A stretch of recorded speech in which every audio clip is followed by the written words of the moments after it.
이번 서중은 기존에 제출한 700여 개 서중 목록 전부가 아니라 시간 관계상 그 헌법재판소에 현출되었던 180여 개 일부 증거에 대해서만 오늘 공판에서 진행할 것이고 나머지 증거들은 재차 한 번에 제출하도록 하겠습니다.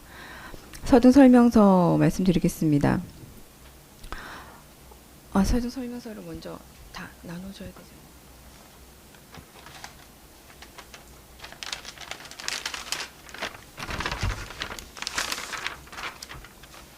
서중 설명서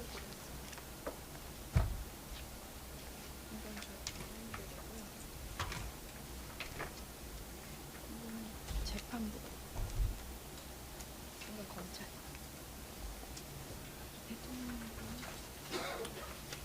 대통령님 겁니다.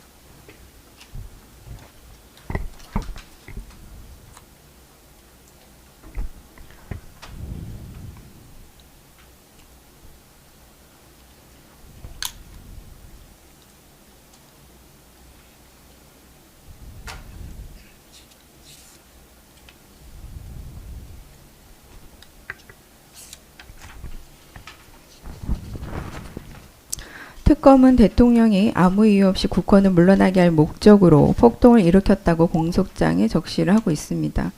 우선 서중 목록 1 국정원 보도자료 말씀드리겠습니다. 피고인은 특검이 일방적으로 주장하는 바와 같이 그 체포명단에 오른 선관위 소속 직원들을 케이블 타이 등으로 포박하고 얼굴에 복면을 씌운 후 수도방위 사령부 B1 벙커로 이송하라는 등의 지시를 하다란 행위 자체를 한 바가 없습니다.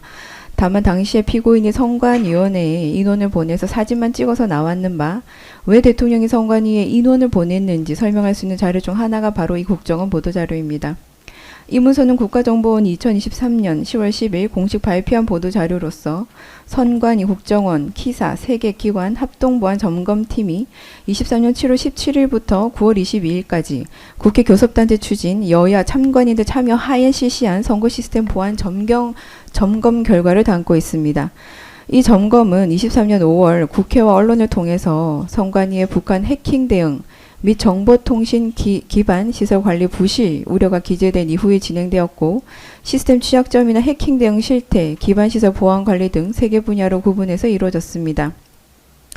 국정원 선관위 시스템 점검 결과 그 선거 시스템 전반에 걸쳐 심각한 보안 취약점들이 다수 발견됐습니다. 먼저 투표 시스템 부분에서는 유권자 등록 현황과 투표 여부 등을 관리하는 통합선거인 명부 시스템에 인터넷을 통해 선관위 내부망으로 침투할 수 있는 허점이 존재하고 접속 권한 및 계정 관리도 부실하여 해킹이 가능한 것으로 확인됐습니다. 예, 잠깐만 좀 여기 그 프로젝트 이쪽으로 좀 화면 전환을 해주십시오.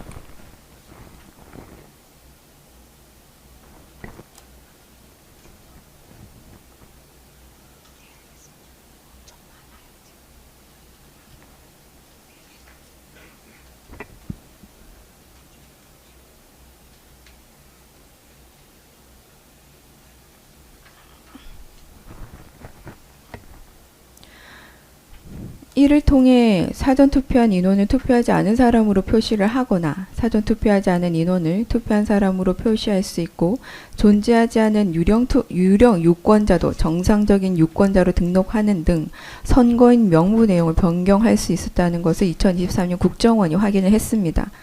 또한 선관위 내부 시스템에 침투하여 사전투표 용지에 날인되는 청인과 사인 파일을 절취할 수 있었고 테스트용 사전투표 용지 출력 프로그램도 엄격하게 사용 통제되지 않아서 실제 사전투표 용지와 QR코드가 동일한 투표지를 무단으로 인쇄 가능함 그런 것까지 다 확인이 됐었습니다.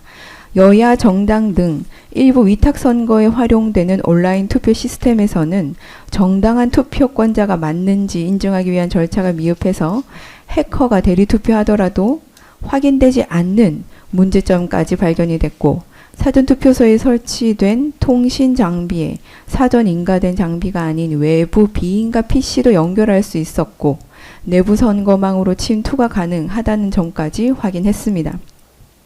부재자 투표의 한 종류인 선상 투표의 경우에는 특정 유권자의 기표 결과를 볼 수 없도록 암호화하여 관리하고 있지만 시스템 보안 취약점으로 암호 해독이 가능해서 특정 유권자의 기표 결과까지 열람할 수 있었습니다. 이러한 개표 결과가 저장되는 개표 시스템은 그 안전한 내부망에 설치 운영을 하고 접속 패스워드까지 철저하게 관리해야 했지만 보안 관리가 미흡하여 해커가 개표 값과 개표 결과 값을 변경할 수 있었다는 점까지 드러났고 시스템 관리 측면에서도 선관위는 주요 정보를 처리하는 내부 중요 전산망을 인터넷과 분리해서 사용 인가된 접속만 허용하는 그런 식으로 철저하게 관리를 했어야 됐지만 망분리 보안 정책이 전혀 되지 않아서 전산망 간 통신까지 가능했고 인터넷에서 내부의 망으로 침입할 수가 있었습니다. 2023년 국정원의 합동보안점검팀은 국제 해킹 조직들이 통상적으로 사용하는 수법을 통해서 실제로 선관위 시스템에 침투까지 하였습니다. 북한이나 외부 세력이 의도할 경우 어느 때라도 공격이 가능한 상황이었다고까지 발표를 했습니다. 이 서증은 선거 시스템에 대한 실질적이고 구체적인 해킹 위협이 존재했고 외부 세력의 선거 개입 가능성이 단순한 우려나 음모론이 아니라 실제 위험임을 객관적으로 입증하는 그러한 서증입니다. 특히 2021년 북한 킴스키 조직이 실제 해킹 사실까지 확인이 된 바 있습니다. 선거인 명부 조작, 개표 결과 변경 등 선거를 무효화할 수 있는 수준의 취약점이 존재함이 국정원, 선관위, 키사 합동점검팀에 의해서 공식적으로 확인이 됐고 여야 참관인 참여하에 객관적으로 검증된 내용입니다. 서중 목록 2번은 관련 기사인데요. 여기에 유사한 기사가 관련 기사가 이렇게 발표가 됐고 실제로 국정원 백브리핑 자료입니다. 백브리핑에서는 이와 관련된 구체적인 그 내용을 정리해서 기자들에게 모두 공유를 하였습니다. 그 서중 목록 10번을 보도록 하겠습니다. 이 서중 목록 10번의 제목은 서버 현장 점검을 2시간 동안 PPT로 발표로 끝났다는 부분인데 이건 없습니다. 앞서 설명드렸듯이 2023년 국정원이 중앙선관위 인터넷망이 외부와 분리되어 있지 않다는 점을 발표한 이후 이제 그 소급해서 여러 가지 문제점에 대해서 이제 관련하여 설명을 드리는 그런 서중입니다. 이 문서는 2020년 4.15 총선 관련 선거 무효소송에서 이루어진 서버 현장 점검의 문제점을 지적하는 그러한 내용을 담고 있습니다. 이 문서는 대법원 판결문에 5차례나 언급된 20년 12월 14일자 현장 검증이 실제로는 선관위 직원의 2시간짜리 PPT 발표에 불과했다는 그러한 것을 알리는 서증입니다. 먼저 비밀선거 원칙 침해 관련 쟁점에서 당시 원고였던 미래통합당 소속 국회의원 측은 사전투표지 QR코드에 있는 일련번호나 통합선거인 명부 기록을 맞추면 투표인별 기표를 알 수 있기 때문에 비밀선거 원칙이 깨진다고 주장을 하였습니다. 이에 대해서 대법원은 제대로 된 감정이나 검증 절차를 거쳐야만 하였지만 별다른 확인 절차를 전혀 거치지 않고 선관위가 마련한 2시간짜리 PPT 발표 내용만을 듣고 그것만을 근거로 투표 기록이 분단위로 기록되기 때문에 투표인 특정이 불가능하다고 그렇게 결정을 한 것이었습니다. 그러나 선관위가 제출한 통합선거인 명부 매뉴얼에는 투표 기록이 분단위가 아니라 초단위로 기록된다는 것이 분명히 표현이 되어 있습니다. 선관위 직원의 이 PPT 발표가 서버 검증, 현장 검증으로 둔갑을 해서 5차례나 판결문에 언급되었고 선관위의 일방적 주장을 뒷받침하는 강력한 검증 증거로 취급되었습니다. 그리고 아까 2023년 망분리 문제, 전혀 외부의 망과 분리되어 있지 않다는 국정원 발표와 관련한 이 망분리 문제와 관련해서 2020년 4월 15일 총선에서 임시선거사무소가 비밀리에 운영된 사실도 드러났는데요. 이 임시사무소의 인터넷망이 외부에서 중앙선관위 인터넷망과 전혀 분리되지 않고 연결되어 있었다는 점이 밝혀졌습니다. 당시 판결문은 임시사무소 망이 선관위와 분리되어 있다고 쓰고 있었지만 이 역시 현장 검증에 탈을 쓴 선관위의 일방적 PPT 발표만을 근거로 한 것이었고 2023년 10월 국정원이 발표한 바에 따르면 2020년부터 전혀 망이 분리되어 있지 않다는 그러한 점까지 다 밝혀졌습니다. 당시 2020년 총선의 대법원 선거 무효 소송에서 서버 등 디지털 온라인 영역의 증거조사는 전혀 이루어지지 않았던 것입니다. 이 서증은 선거 시스템 보안 취약점과 관련해서 매우 중요한 의미를 갖습니다. 2020년 선거 무효 소송 당시 법원이 실질적인 디지털 증거조사가 전혀 없이 선관위의 일방적인 워딩만을 근거로 판단했다는 점, 그리고 그로부터 3년이 지난 2023년 10월 국정원이 실시한 합동보안 점검에서 여전히 망분리가 제대로 되어 있지 않고 해킹이 가능했다는 사실이 확인되었다는 점은 대한민국 선거 시스템의 보안 문제가 지속적이고 구조적인 것임을 보여줍니다. 특히 법원의 현장 검증이라는 것이 실제로는 선관위의 2시간짜리 PT 발표에 불과했고, 선관위가 제출한 매뉴얼에는 투표 기록이 초단위로 기록된다고 명시되어 있음에도 불구하고 대법원이 초단위가 아니라 분단위라는 선관위의 일방적인 주장을 그대로 받아들였다는 점은 대한민국 선거 시스템에 대한 객관적이고 독립적 검증이 전혀 이루어지지 않았음을 명백히 보여준다 할 것입니다.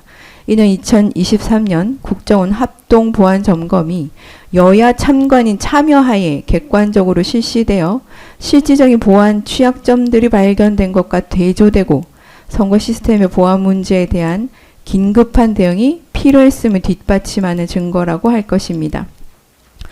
서증 목록 15번 투표지 분류기가 1810장을 1680장으로 세어도 그럴 수 있다고 한 선관위 직원 관련 이제 서증 설명드리겠습니다.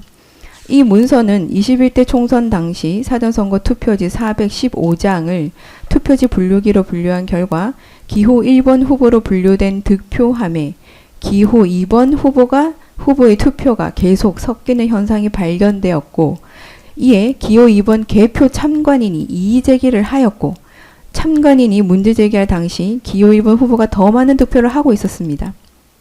당초 부여군 선관위 관계자는 이 투표지, 우리나라 투표지 분류기를 작동했을 때 1번 후보 득표함에 2번 후보 득표함이 섞이는 일은 절대 일어날 수 없고, 이러한 기표가 불분명한 용지는 재확인용으로 반드시 분류된다고 해명을 했지만, 결국 수많은 사람들의 항의로 415장을 직접 일일이 손으로 수개표하여 재개표한 결과 당시 미래통합당 소속 2번 후보의 승리로 결과가 뒤바뀌는 일이 있었습니다.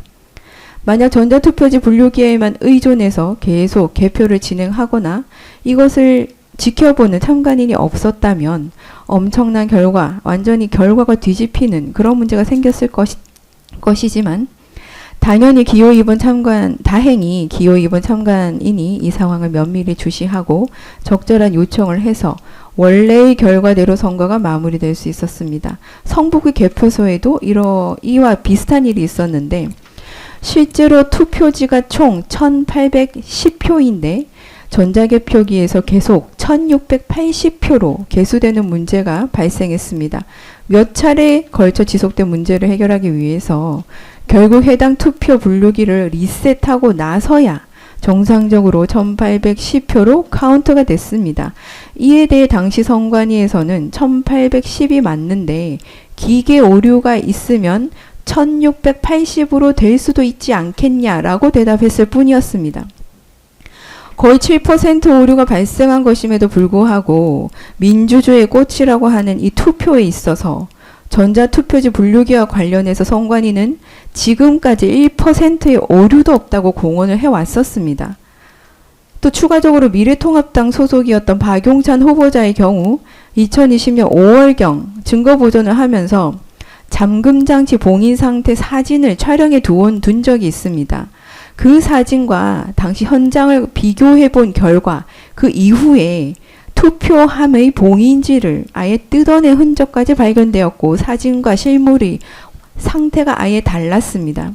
이에 대해서 아주 강하게 이의를 한 것으로 알고 있고, 선관위의 이러한 물적 투표함조차도 제대로 관리되고 있지 않음이 드러나는 대목이라고 할 것입니다. 서주 목록 45번 설명드리겠습니다. 대법원 2020수 30 연수구 울 투표용지 관련 사시조의 답변서입니다. 충북대학교 목재 종이과학과 교수의 사시조의 회신입니다. 분석 종목은 두께, 평량, 평활도, 불투명도, 백색도 및 백감도, 그리고 잉크 성분입니다. 투표지에 대한 감정 결과입니다. 이 문서는 2020년 4.15 총선 인천 연수구 국회의원 선거 무효 소송 사건과 관련해서 충북대 신수종 교수가 2022년 2월 7일 작성한 투표용지 감정 보고서입니다. 이 감정 보고서는 투표용지의 물리적인 특성과 인쇄 방식을 과학적으로 분석해서 사전 투표용지와 당일 투표용지의 진위 여부, 그리고 이상 투표지 존재 여부를 검증한 것으로서 선거의 공정성과 투표용지 무결성에 대한 중대한 의문을 제기하는 내용을 담고 있습니다. 이 서증은 2020년 총선 투표용지에 대한 과학적 검증 결과로 여러 가지 중요한 의미를 갖습니다. 첫째, 당일 투표용지 13-9번의 경우 백색도와 백감도가 법정 생성물 범위를 완전히 벗어났다는 점은 매우 중대한 문제입니다. 열매 전체가 법정 생성물과 다른 용지로 제작됐을 가능성을 강하게 시사하고 투표용지 위조 의혹을 뒷받침하는 중요한 증거입니다. 백색도가 가장 낮은 법정 생성물 8번, 그리고 백감도가 가장 낮은 법정 생성물 13번, 이런 경우보다 낮았다는 것은 통계적으로도 굉장히 유의미한 차이로 교수가 보고 있고, 이러한 투표 용지들이 법정 생성물과는 다른 용지임을 명백히 보여줍니다. 두 번째로 지역구 사전투표 용지에 비례대표 관련 그림이 인쇄되어 있었다는 점, 13-5번 그런 투표지의 경우에는 투표 용지 제작 과정에서 심각한 오류가 발생하였거나 의도적인 조작 가능성을 시사하고 있습니다. 이는 단순한 인쇄 오류로 보기 어려운 것으로 투표용지 제작 시스템 자체에 문제가 있었음을 보여줍니다. 셋째, 접착 테이프가 서로 붙어있는 흔적의 투표지가 여러 장 발견됐다는 점은 투표용지가 개봉되었거나 조작되었을 가능성을 시사합니다. 정상적 투표 과정에서는 투표용지에 접착 테이프가 붙을 이유가 없기 때문입니다. 넷째, 투표관리 인형이 뭉개진 투표용지에서 다른 투표용지에 비해 잉크가 과다하게 접촉하여 관리인의 인형이 붉게 번진 부분이 발견됐다는 점은 투표관리인 날인 과정에서 비정상적 상황이 발생했음을 시사합니다. 이 감정보고서는 2023년 국정원 합동보안 점검에서 발견된 선거 시스템 보안 취약점과 직접적으로 연결이 됩니다. 국정원 합동보안 점검에서는 투표지 분류기에 비인가 USB를 무단 연결해서 해킹 프로그램을 설치하고 투표 분류 결과를 변경할 수 있다는 기술적 취약점이 발견되었고, 실제 사전투표 용지와 QR코드가 동일한 투표지를 무단으로 인쇄하는 것이 가능하다는 것까지 확인했습니다. 이 감정 보고서에서 발견된 당일 투표용지 13-9의 백색도, 백감도 이상, 그리고 지역구 투표용지에 비례대표 그림이 함께 인쇄된 사례, 접착 테이프의 흔적, 투표관리인 인형 이상 등은 이러한 기술적 취약점이 실제로 악용되었을 가능성을 시사하는 물리적 증거로 볼 수 있는 것입니다. 비상계엄 당시 선관위는 외부 감사를 받지 않는 조직이었고 자체 감사를 제대로 하고 있지도 않았습니다. 당시 선관위는 본인들이 가족기업에 해당한다는 이상한 주장까지 서슴지 않았으며 선관위 공무원 임용에 본인들의 가족, 자식의 애인이나 친인척까지 검증 없이 뽑는 등 부패 정도가 상당하였습니다. 현재도 그러한 부분이 해결되었는지 확인조차 되고 있지 않습니다. 이러한 심각한 상황에서 피고인이 선거관리위원회에 일부 인원을 보내서 단순히 사진만 찍어서 나온 것이 특검이 공소장에서 일방적으로 주장하는 대통령의 헌정질서를 파괴하였다, 폭동이었다는 취지에 부합하는지 사실 의문입니다. 서증 목록 65번 미국 선거관리위원회 사후감사 보고서 설명드리겠습니다. 이 문서는 2020년 11월 3일 실시된 미 대통령 선거에 대해 작성한 사후감사 보고서입니다. 이 보고서는 미국 선거 시스템의 투명성과 신뢰성을 확보하기 위해 선거 후에 항상 실시하는 그러한 감사 절차와 결과를 상세히 보고하고 있으며 저희 대한민국 선거 시스템에도 그대로 적용해도 될 만큼의 정확성과 무결성을 검증하기 위한 체계적인 감사 프로세스를 보여주고 있습니다. 미국에서는 미국 선거관리위원회는 연방 차원에서 선거관리를 총괄하는 기관으로 각 주의 선거관리를 지원하고 감독하는 역할을 수행합니다.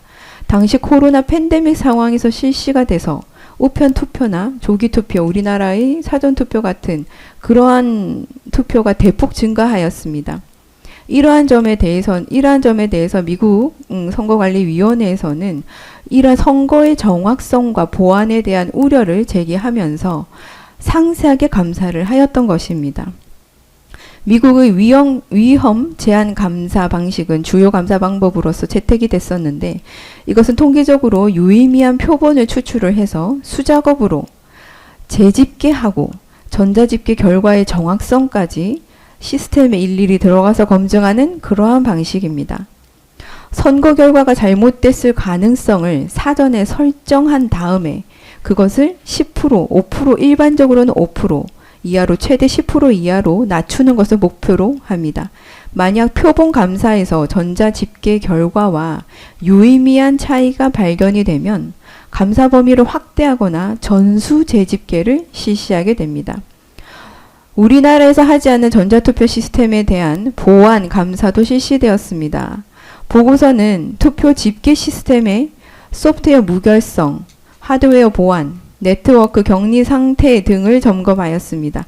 감사 결과 대부분의 주에서 투표 집계 시스템은 인터넷과 물리적으로 망분리가 되어 있었으며 외부 접근이 차단된 독립된 네트워크에서 운영되고 있었습니다. 우리나라와는 확연히 다른 것이죠. 시스템 로그 분석 결과 비정상적 접근 시도나 데이터 변조의 흔적은 전혀 발견되지 않았습니다. 다만 일부 주에서 시스템 업데이트 절차가 미흡하거나 접근 권한 관리가 불충분한 사례가 발견돼서 개선 권고까지 이루어졌습니다. 감사 과정의 투명성 확보를 위한 노력도 상세히 기록되어 있는데, 모든 감사 과정은 정당의 대표, 독립된 감시인, 언론이 참관할 수 있도록 공개되었고, 감사 절차와 결과는 실시간 각 주의 선관위 웹사이트에 게시되었습니다. 이 서증은 선거 시스템의 신뢰성 확보를 위해서 어떻게 해야 하는지, 어떻게 독립적이고 투명한 사후 감사가 필수적인지까지 보여주는 그러한 사례라 할 것입니다. 이는 대한민국의 선거 시스템과 대조되는데, 2023년 국정원 합동보안 점검에서 드러난 바와 같이 한국의 선관위는 독립적인 외부 감사를 거부하고 자체 평가에서 100점을 부여하는 등 투명성과 객관성이 전혀 확보되지 않은 것으로 드러났습니다. 미국의 사후감사 사례는 사후감사를 전혀 하지 않는 한국의 선거 시스템에 대한 부실과 감사 자체가 불가능한 현 상황이 얼마나 부당한 것인지 보여준다 할 것입니다. 지금까지 중앙선거관리위원회의 선거관리 문제점 핵심 내용과 대법원의 검증 과정에서 국민 상식으로 전혀 받아들이기 어려운 이러한 요식적 판단들이 반복되어 온 이유를 지적한 이유는, 이러한 국가기관의 안일한 행태가 누적된 결과 결국 2023년 국가정보원의 선관위 해킹 사실과 선관위의 극도로 부실한 관리 실태가 외부로 드러나는 사태로 이어졌기 때문입니다. 그럼에도 불구하고 선관위는 그 이후 지금까지 해당 사안에 대해 실질적인 책임 규명이나 제도 개선에 나서지 않고 있으며, 국민 앞에서 사실관계를 명명백백하게 설명하기보다는 공보를 통해서 단순히 부정선거는 없었다는 문구만을 반복해올 뿐입니다. 이는 의혹을 해소하기 위한 태도라기보다는 문제제기 자체를 봉쇄하려는 형식적 대응에 가깝습니다. 선거는 자유민주주의 체제의 출발점이자 정당성의 근간입니다.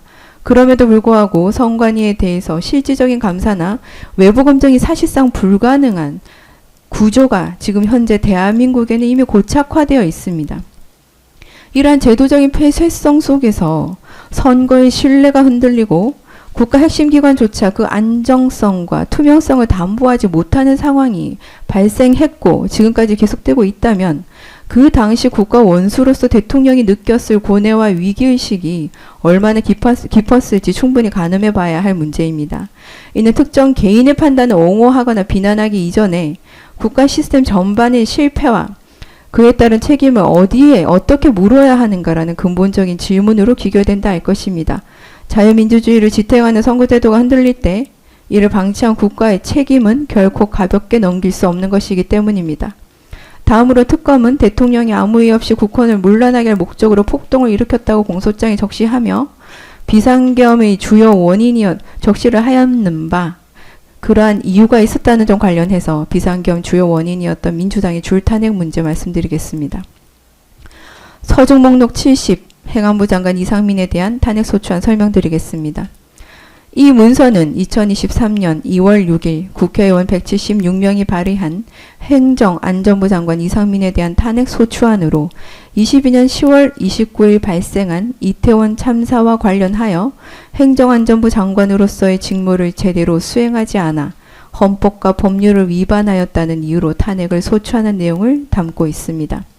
서중 목록 71번 헌법재판소 2023 7월 21일자 헌나 1 결정 말씀드리겠습니다. 이 문서는 헌법재판소가 2023년 7월 20일 선고한 2023 헌나 1 결정으로 22년 10월 29일 발생한 이태원 참사와 관련하여 행안부 장관 이상민에 대한 탄핵소추안에 대해 기각결정을 내린 것입니다. 헌법재판소는 이 사건 참사 발생 당시 대구, 서울, 제주 세 곳에 재난안전통신망 운영센터가 설치되어 있었고 365일 24시간 시스템이 운영되었으며 전국적인 통신망 확보를 위하여 다수의 기지국이 구축되어 있었다. 그리고 이에 기반하여 행안부는 이태원동 인근 재난안전통신망 기지국 트래픽 상승을 확인한 다음 해당 지역 기지국의 용량 확보 및 집중 관제를 실시하는 등 재난안전통신망이 정상 작동하도록 조치를 하였고 차량형 이동 기지국을 그 근처에 배치를 해서 트래픽 상승에도 대비하였다. 또한 이 사건 참사 발생 당시 서울특별시, 서울경찰청, 소방청, 용산구, 국립중앙의료원 등이 포함된 서울재난상황실 01그룹, 용산구 서울경찰청, 용산소방서 대학병원, 용산구 보건소 등이 포함된 서울용산재난상황실 01그룹, 행안부, 소방청, 경찰청, 국립중앙의료원 등이 포함된 중앙재난상황실 그룹 등과 같이 재난 현장 및 비상 상황에서 이 기관 간 협업 의무를 수행하기 위해서 모든 단말기가 공통으로 사용할 수 있는 공통 통화 그룹이 사전에 다 지정이 되어 있었기 때문에 이 사건 참사와 같은 상황을 대비하여 서로 다른 기관 사이 통신이 이루어질 수 있는 환경까지 조성되었다고 보고 있습니다. 세월호 사건 이후에 대한민국 참사 발생 시 즉각적인 대응 체계가 지속적으로 구축되어 왔다는 점을 더불어민주당이나 정치권이 더 잘 아는 바일 것입니다. 서중 목록 72번 2023 9월 19일 검사 안동안 탄핵소추안 말씀드리겠습니다. 이 문서는 2023년 9월 19일 국회의원 김용민 외 105인이 발의한 검사 안동안에 대한 탄핵소추안으로 이 소추안은 안동안 검사가 2014년 유우성 대북 송금 사건을 담당하면서 공소권을 남용하여 보복성 기소를 감행하였고 이로 인해 검찰청 형법 국가공무원법을 명백히 위반하였다는 이유로 제출되었습니다. 서두 목록 73 2023 헌나 2 결정 기각결정 말씀드리겠습니다. 이 문서는 헌법재판소가 2024년 5월 30일 선고한 2023 헌나 2 결정으로 검사 안동안에 대한 탄핵소추안에 대해 기각결정을 내린 사건입니다.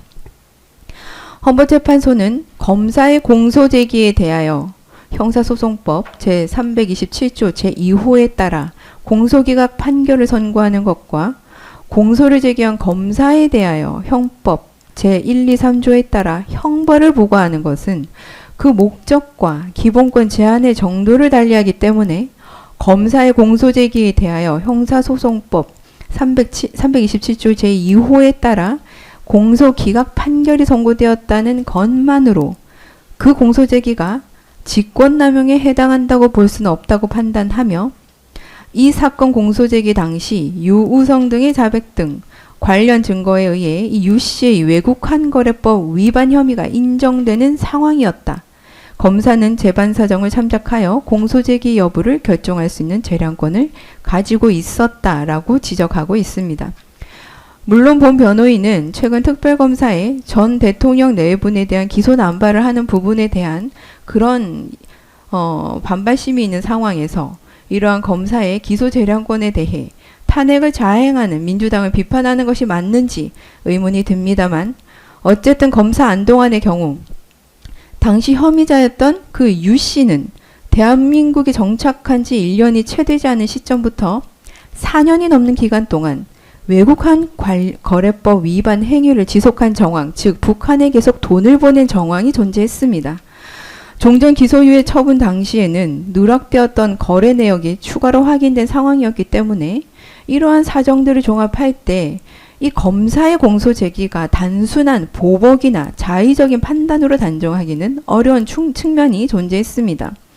헌법재판소 또한 당시 유 씨의 자백을 포함해서 관련 증거에 비춰 외국환 거래법 위반 혐의가 인정될 여지가 있었고 그 범위 내에서 검사는 공소제기 여부를 판단할 재량을 가지고 있다고 판단한 것입니다.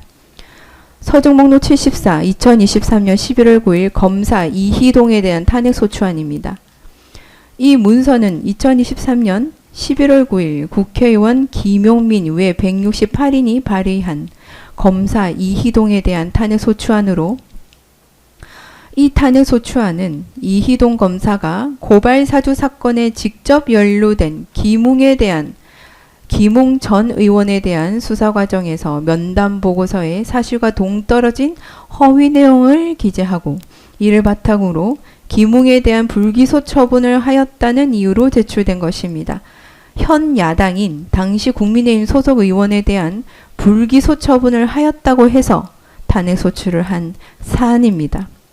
서등목록 75, 2023년 11월 9일 검사 임홍석, 같은 2023년 11월 9일 검사 손준성, 2023년 11월 9일 검사 이정섭, 김웅 의원을 불기소하였다고 탄핵소추된 검사 이희동과 같은 날인 23년 11월 9일 함께 탄핵소추된 검사들입니다. 서중목록 76, 2023 11월 9일 방송통신위원장 이동관 탄핵소추안, 서중목록 79번 2023년 11월 28일 방송통신위원회 위원장 이동관 탄핵소추안, 서중목록 81번 2023년 11월 29일 방송통신위원회 위원장 이동관. 심지어 당시 더불어민주당은 방통위원장 이동관의 경우 같은 사람에 대해 수차례 탄핵소추안을 발의하여 결국 2023년 12월 1일 이동관 스스로 사의 표명을 하게 만들었습니다. 서중목록 82번 서울신문 2023년 12월 1일 이동관 방통위원장 사의 수용 면직안 제가. 서울신문 기사입니다. 서중목록 83번 2024년 6월 27일 방송통신위원회 위원장 김홍일 탄핵소추안. 이 문서는 2024년 6월 27일 국회의원 김현, 이혜민, 윤정호 의원을 비롯한 민주당 187인이 발의한 방통위원장 김홍일에 대한 탄핵소추안입니다.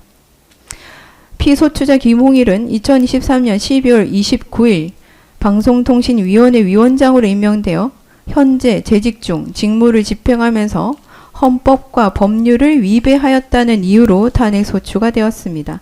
그러나 당시 민주당은 본인들이 상임위원회 구성에 전혀 협조를 하지 않아서 당시 피소추자를 포함한 상임위원 2인만으로 의사를 진행하게 만들어 놓고 피소추자가 임명된 때로부터 169일 동안 피소추자를 포함한 2인만으로 의사를 진행했다고 해서 이런 74건의 안건을 의결했다고 했다는 점을 트집 잡아서 지금 방통위원회 설치 및 운용에 관한 법률 위반이다 하면서 탄핵 소추를 한 것이었습니다.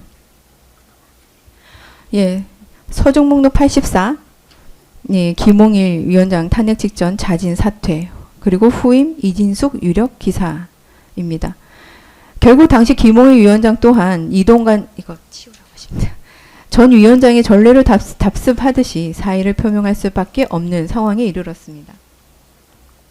그 이후에도 더불어민주당은 방통위 상임위원 구성에 전혀 협조하지 않았고 그 결과 방통위는 위원장 포함 2인 체제가 장기간 유지되는 비정상적 상태에 놓이게 됩니다.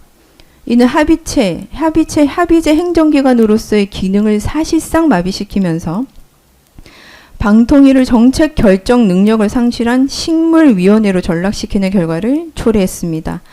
이런 구조적인 공백 속에서 이진숙 방통위원장 체제가 출범하였음에도 민주당의 악의에 따른 위원수 미충원이라는 근본적 문제는 전혀 해소되지 않았고 방통위는 정상적인 심의 의결 기능을 수행할 수 없는 상태가 계속되었습니다. 이는 단순한 인사 갈등이나 정치적 대립을 넘어서 헌법과 법률이 예정한 합의제 행정기관의 존립 취지를 무력화하는 결과라 하지 않을 수 없습니다. 아울러 수차례 반복된 전임 방통위원장들에 대한 탄핵 소추 역시 개별 사안별로 명확하고 중대한 법 위반이 입증되었다기보다는 방송 정책 전반에 대한 주도권 확보하려는 정치적 의도가 강하게 작동한 것으로 평가될 여지가 큽니다. 이러한 일련의 과정은 탄핵 제도라는 것이 헌법상 예외적 최후적 책임 수단임에도 불구하고 정치적 압박 수단으로 전용될 위험성을 여실히 드러낸 사례라고 할 것입니다. 증거 목록 85번 2024년 7월 2일 검사 엄희준 탄핵 소추안. 피소추자 엄희준은 2008년부터 2012년 사이 서울중앙지방검찰청 검사로 있었고 윤석열 당시 검찰총장으로 있던 시기인 2019년부터 2020년 사이 대검찰청 수사지휘과장으로 근무하면서 윤석열 검찰총장을 보좌한 바 있습니다. 속내를 들여다보면 결국 윤석열이란 사람을 보좌했다는 이유로 탄핵이 된 것입니다. 서종 목록 86, 2024년 7월 2일 검사 박상용에 대한 탄핵 소추안. 검사 박상용에 대한 탄핵 소추안은 이화영 전 경기도 부지사에 대한 허위 진술 강요와 변호인 조력받을 권리를 침해했다고 하여 이재명 당시 민주당 대표와 관련 있는 사건의 직접적 수사검사를 탄핵한 것입니다. 이재명 방탄 탄핵의 시작으로 볼 수 있습니다. 서종 목록 87, 2024년 7월 2일 검사 김영철 탄핵 소추안.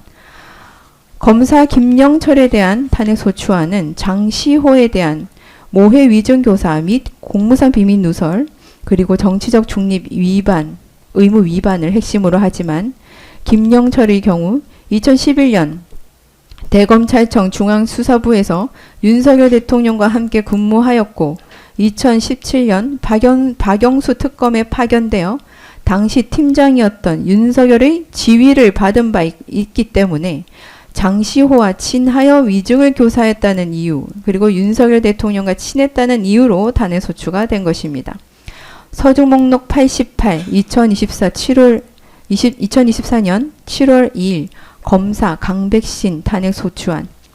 검사 강백신에 대한 탄핵 소추안은 언론의 자유 침해와 피의사실 공표를 내용으로 합니다.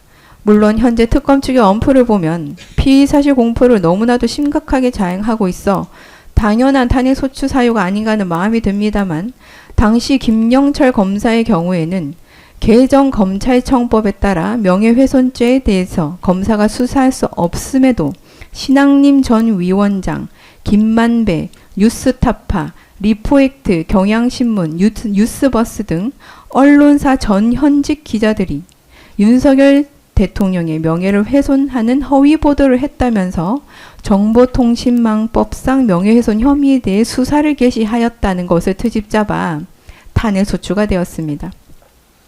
서종 목록 89, 2024년 7월 25일 방송통신위원회 위원장 직무대행 이상인에 대한 탄핵소추. 전임 위원장이었던 김홍일 위원장이 사의를 표한 이후 방송통신위원장 직무대행 이상인이 업무 처리를 시작한 지 며칠도 되지 않았음에도 불구하고 민주당은 20여일 만에 직무대행까지 탄핵소추를 하였습니다. 서중목록 90, 2024년 8월 1일 방송통신위원회 위원장 이진숙에 대한 탄핵소추안. 이상인 방통위원장 직무대행이 탄핵소추된 지 일주일도 되지 않아 신임 이진숙 방송통신위원회 위원장에 대한 탄핵소추안이 발의되었습니다. 최근 이재명 대통령 재임 하에서 이진숙 위원장을 겨냥한 조치의 일환으로 방통위 자체를 없애기 이르렀다는 점을 고려할 때 그간 지적되어 온 정치권의 방송 장악 시도가 제도적으로 완결 단계에 이른 것 아니냐는 평가 또한 배제하기 어렵습니다. 탄핵소추 제도를 활용해서 전 정권의 방통위를 식물위원회로 만든 민주당의 방송 장악 의도는 결국 성공으로 평가해야 할 것입니다. 서중목록 91번 2024년 12월 2일 감사원장 최재해 탄핵소추안. 감사원장 최재해에 대한 탄핵소추안은 단순히 최재해 원장이 2022년 7월 국회 법사위원회에 출석해서 감사원은 대통령의 국정 운영을 지원하는 기관이라고 발언했다는 점, 그리고 2024년 10월 국정감사에서 감사를 통해 국정을 지원한다라고 답변했다고 봐서 이것이 정치적 목적으로, 그리고 또한 정치적 목적으로 전현희를 표적 감사한 거 아니냐, 그러한 이유로 탄핵소추를 한 것입니다. 그런데 같은 날 서중목록 92번 2024년 12월 2일 검사 이창수 탄핵소추안. 서중목록 93번 2024년 12월 2일 검사 조상원 탄핵소추안. 서중목록 94 2024년 12월 2일 검사 최재훈 탄핵소추안. 검사 이창수, 조상원, 최재훈에 대한 탄핵소추안은 모두 대통령의 배우자 김건희의 도이치모터스 주가 조작 의혹 사건 수사와 관련된 것으로 이들이 통상의 수사 절차에서 상상할 수 없는 특혜를 제공하고 압수수색 등 강제 수사를 진행하지 않았다는 사유로 탄핵소추되었습니다.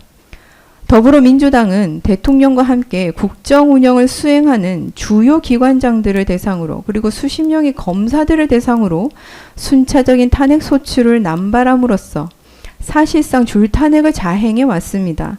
그 결과 방통위가 상임위원 미구성 상태에서 장기간 방치되어 이른바 식물위원회로 전락했던 것과 마찬가지로 당시 윤석열 정부 전체를 다수당인 민주당이 보유한 탄핵소추권을 무기로 압박해서 정상적인 행정기능을 마비시키는 상황을 초래한 것입니다. 이는 개별 공직자의 중대한 법 위반에 대한 헌법적 책임을 묻는 탄핵 제도의 본래 취지와는 전혀 거리가 먼 것으로 다수 의석을 앞세워서 행정부 인사들을 정치적으로 제거하고 국정운영 전반을 위축시키는 수단으로 탄핵을 활용하고 있다는 비판을 피하기 어려운 일련의 중차대한 사건이었습니다. 이러한 방식이 반복되면서 윤석열 행정부는 헌법이 예정한 책임 행정의 주체가 아니라 상시적인 탄핵의 위협 속에서 판단과 집행을 회피하는 소극적 조직으로 전락할 수밖에 없었고, 그 피해는 고스란히 국가기능 전반과 국민에게 전가되어 왔습니다. 결국 이는 특정 기관이나 특정 인사 문제가 아니라 다수당이 탄핵소추권을 사실상 통치수단으로 전용함으로써 권력분립의 균형을 무너뜨리고 헌정질서의 근간을 잠식하는 구조적 문제로 인식되어야 할 사안이었습니다. 2024년 12월 2일 감사원장 최재해 탄핵소추안까지 발의되자 윤석열 대통령은 바로 다음 날에 2024년 12월 3일 비상계엄을 선포하여 이러한 심각한 민주당의 횡포를 알리는 메시지 계엄에 이르게 되었던 것입니다. 서중목록 95 2024 12월 4일 국방부 장관 김용현 탄핵소추안. 서중목록 96 2024년 12월 10일 법무장관 박성재 탄핵소추안. 서증 목록 97, 2024년 12월 10일 경찰청장 조지호 탄핵 소추안. 서증 목록 98, 2024년 12월 26일 국무총리 한덕수 탄핵 소추안. 피고인인 윤석열 대통령에 대한 탄핵 소추안은 12월 14일 통과되었고 그 이전까지 국방장관 김용현, 법무장관 박성재, 경찰청장 조지호에 대한 탄핵 소추가 되었습니다. 대통령에 대한 탄핵 이후 국무총리 한덕수에 대해서도 탄핵 소추가 완료되게 됩니다. 예, 변호인 오전 재판은 여기까지 하겠습니다.